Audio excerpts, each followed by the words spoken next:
Philippines! Umagang kay ganda mga kaibigan, dito po tayo sa garden. Ang agenda ko ngayon guys is i-harvest natin ito guys kasi malaki na siya. Yung picture kailangan daw pula, hinog. Pero gusto ko na siyang i-harvest at ilagay sa freezer. Mayroon din tayo ditong dalawa.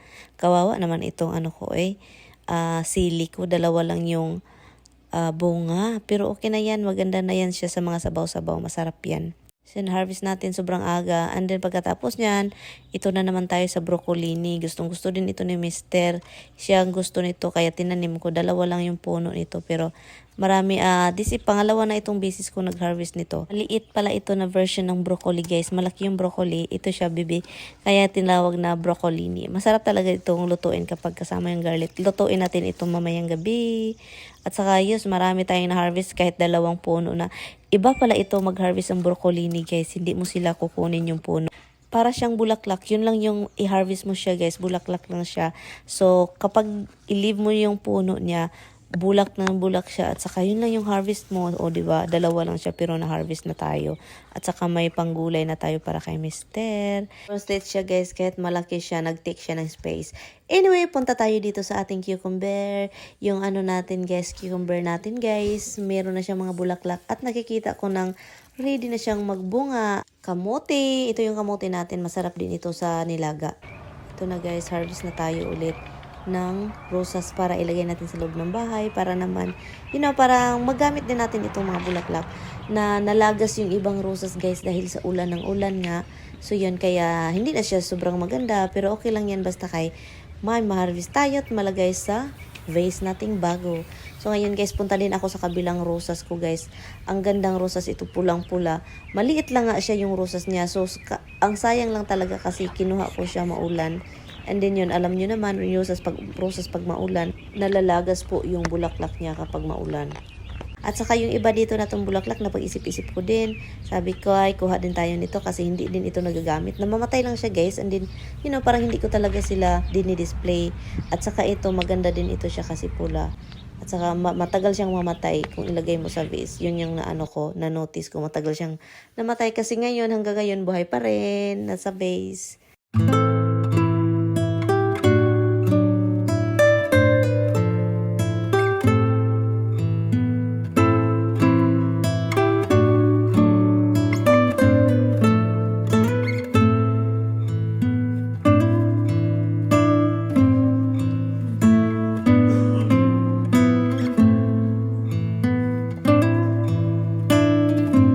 Good morning guys.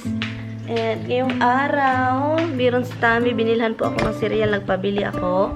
So, itong cereal natin is ilagay natin sa container kung saan ko siya palaging nilalagay. Ito siya. Yun, ilagay natin si cereal.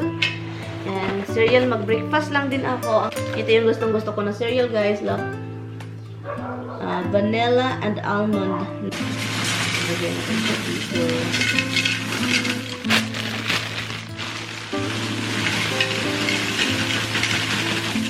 Nagluto ako kagabi ng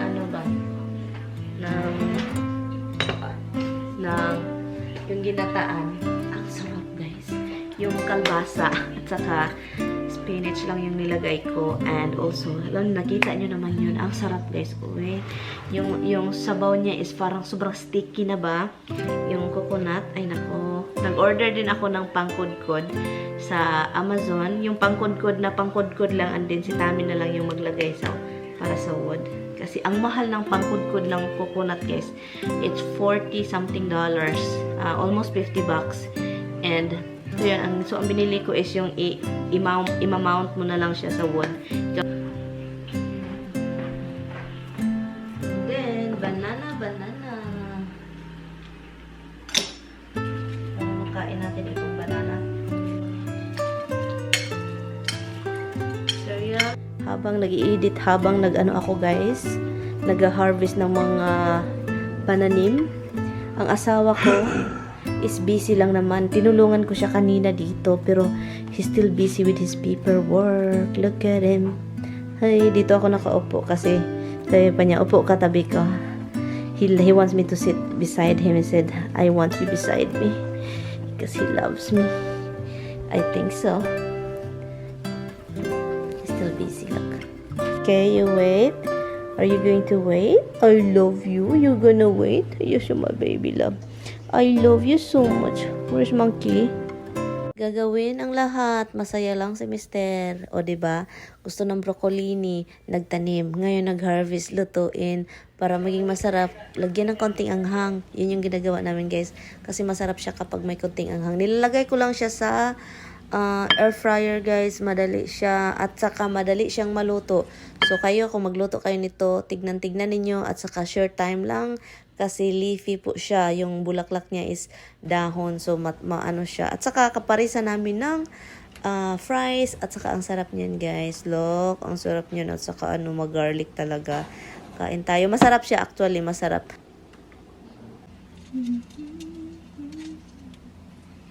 I think I overcooked it.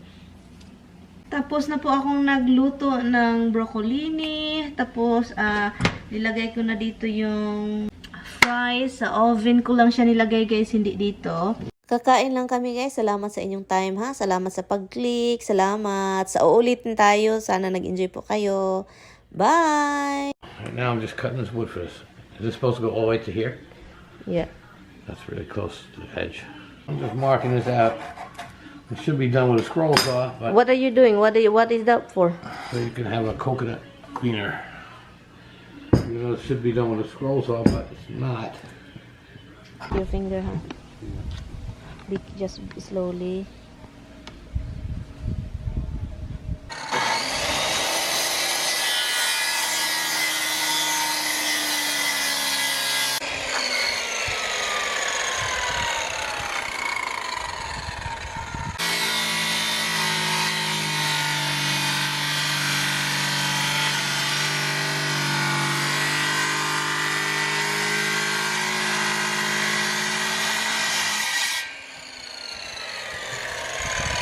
Why is it smoking?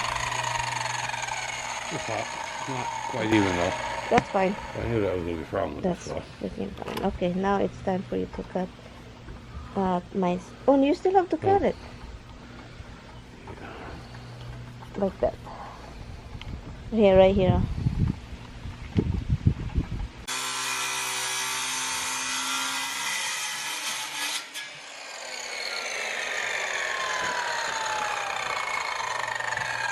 My wife wants a code Quran.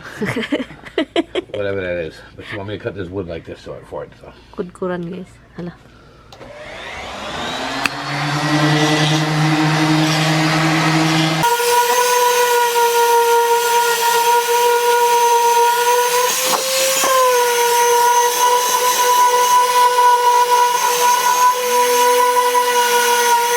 This is code Quran. To me, it's a piece of wood. But okay. She wanted it cut so she could put a coconut scraper on it and do coconut. So we cut it, we sanded it down, we got rid of sharp edges. I guess this side I don't want it being top. This is what makes my wife happy. So this is what I'm doing. Now I'm going to screw this in. You need help? No.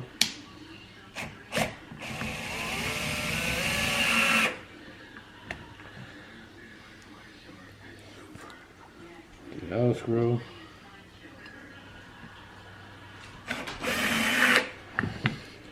And the third screw.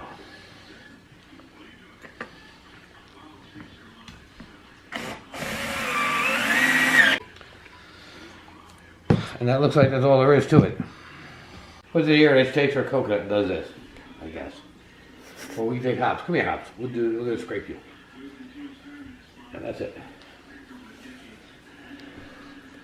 Nosy, aren't you? So, pretty simple thing. Didn't take much. Take a piece of wood, cut it, sand it, and screw that little thing on it. And now he's going to the shower. I do have to go to the shower because I'm all drippy wet. Because it's hot outside, guys.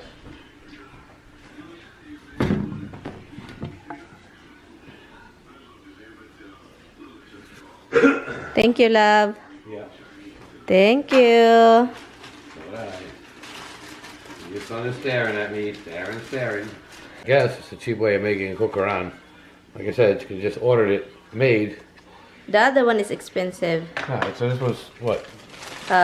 This is $6. $6. The other one was $49. Usually it's 50 something, but they have sale 14.